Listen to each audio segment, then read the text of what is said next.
அனைவருக்கும் வணக்கமா. இன்னைக்கு நம்ம ஒரு நல்ல பதிவு தான் பார்க்க போகிறோம். அதாவது தமிழ்லைன்லேயே போட்டிருக்கேன், பணத்தை ஈர்க்கும் குபேரன் பூஜை, எதிர்பாராத செல்வங்களை அள்ளி கொடுக்கும் பூஜை. உங்களுக்கு பார்த்தோன்னே தெரிஞ்சிருக்கும், ஆமாங்க, நம்ம குபேர பூஜை தான் வியாழக்கிழமை செய்ய போகிறோம். இந்த பூஜையை நீங்கள் 9 வாரம் அல்லது 11 வாரம் அல்லது 13 வாரம் இந்த மாதிரி எண்ணிக்கை அடிப்படையில் நீங்கள் செஞ்சுக்கிட்டு வரும்போது நல்ல பலனை உங்களுக்கு கொடுக்குங்க. இப்போ நம்மக்கிட்ட இருக்கிற பிரச்சனைகள் எல்லாத்தையும் நம்ம என்ன பண்ணுவோம் அப்படின்னா, கடவுள்கிட்ட தான் நம்ம வேண்டுவோம். எனக்கு இவ்வளோ பிரச்சனைகள் இருக்குது, பணத்தட்டுப்பாடு இருக்குது, எங்கேயாவது பணம்னு போய் கேட்டால் கிடைக்க மாட்டேங்குது, பணம் வருது ஆனால் செலவாயிடுது, அது மாதிரிலாம் இருக்கும்போது ஏதாவது ஒரு பிரச்சனைகள் வந்துக்கிட்டே இருக்குது அப்படின்னா நம்ம என்ன பண்ணுவோம், கடவுள்கிட்ட தான் போய் நிற்போம். என்னை இதுலேருந்து எப்படியாவது காப்பாற்றி விட்டுடு அப்படிம்போம். அப்போ அதே மாதிரி பிரச்சனைகள் இருக்கும்போது நம்ம செய்ய வேண்டிய பூஜை தான் இந்த குபேரன் பூஜைங்க. இந்த குபேரன் பூஜை என்னைக்கு நம்ம செய்ய போகிறோம் அப்படின்னா, வியாழக்கிழமை தாங்க செய்ய போகிறோம். எப்பயுமே ஒரு பூஜை செய்கிறோம் அப்படின்னா, அதாவது பிரம்ம முகூர்த்த நேரத்தில் நம்ம செய்யறதுங்கிறது ரொம்பவே ஒரு விசேஷங்க. ஏன் அப்படின்னு சொல்ல பார்த்தோம்னா, அமைதியான ஒரு நிலையாக இருக்கும். ரெண்டாவது, நம்ம மனசுமே காலையில் எழுந்து குளித்து முடிச்சுட்டு நம்ம ஒரு வேண்டுதல் வைக்கும்போது நம்மளுமே ஒரு மன அமைதியோடு இருப்போம். இல்லை அந்த மாதிரி செய்யும்போது நமக்கு சீக்கிரமாக எளிதாக நம்ம கடவுள்கிட்ட போய் நம்மளுடைய விஷயங்கள் சொல்கிறதுக்கு எந்த வித இடையூறும் இல்லாமல் இருக்கிறதுக்கும் நமக்கு ஈஸியான ஒரு தருணமாக இருக்குங்க. அதுவும் இல்லாமல் அந்த பிரம்ம முகூர்த்த நேரத்தை தான் எல்லா கடவுளும் நம்ம வீட்டுக்கு வருவாங்க அப்படிங்கிற ஒரு பெரிய நம்பிக்கை இருக்குங்க.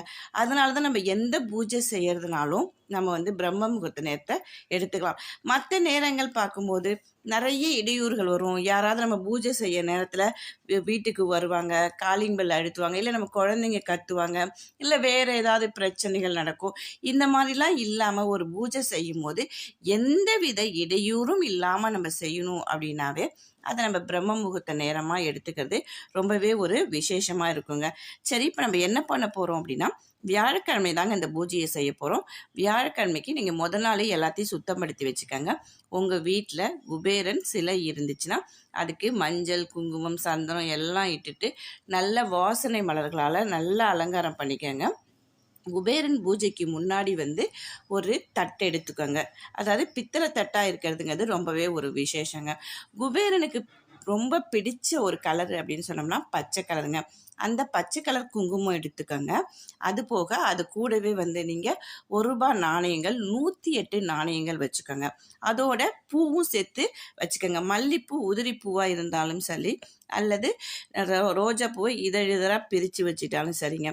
இது மாதிரி நீங்கள் லக்ஷ்மி, அதாவது குபேரனுக்கு முன்னாடி வச்சுக்கிட்டு நீங்கள் என்ன பண்ணுறீங்கன்னா, அந்த மலரையும் சேர்த்து 108 தடவை நீங்கள் அர்ச்சனை பண்ணிக்கிட்டே இருக்கும்போது உங்களுடைய பிரச்சனைகளை மனதார வேண்டிக்கிட்டு நீங்கள் குபேரன்கிட்ட சொல்லும் போது உங்ககிட்ட இருக்க கடன் பிரச்சனையாக இருக்கட்டும், பண வரவு கம்மியாக இருக்கிறது, இல்லை பணப்பிரச்சனை இருக்குது, இதை எல்லாமே தீர்ந்துருங்க. நீங்கள் நினச்சதை விட எதிர்பாராத செல்வங்கள் உங்கள் வீடை தேடி வரதை நீங்கள் கண்கூடாவே உங்களுக்கு தெரியுங்க. இதை 9 அல்லது 11 வாரங்கள் அல்லது 13 வாரங்கள் இதை தொடர்ந்து இந்த குபேர பூஜையை நீங்கள் செஞ்சிட்டே வரும்போது, அதுபோக குபேரனுக்கு பிடிச்ச அந்த பாசிப்பருப்பு பாயாசம், வெல்லம் கலந்தது இதெல்லாம் நீங்கள் செஞ்சுட்டு ஏழை எளியோருக்கு அந்த பாசிப்பருப்பு சுண்டல் ஏதாவது செஞ்சு நீங்கள் தானமாக கொடுத்துட்டு வரும்போதுங்க நல்ல பலன் உங்களுக்கு வருங்க. நீங்கள் இது மாதிரி செஞ்சு எல்லோரும் நல்ல பலனடையணும் அப்படிங்கிறதுக்காக தாங்க இந்த பதிவு போடுறேன். இதை எல்லோரும் இந்த பூஜையை செஞ்சு வாழ்க்கையில் எல்லோரும் நல்ல வளமோடும் நலமோடும் இருக்கணும் அப்படிங்கிறதுக்காக தாங்க இந்த பதிவு. வாழ்க வளமுடன், எல்லோரும் எல்லா வளத்தையும் பெற்று நல்ல நீண்ட சந்தோஷத்தோடு இருக்கணும் அப்படிங்கிற நம்பிக்கையோடு உங்களுக்கு இந்த பதிவை போடுறேங்க. வாழ்க வளம்.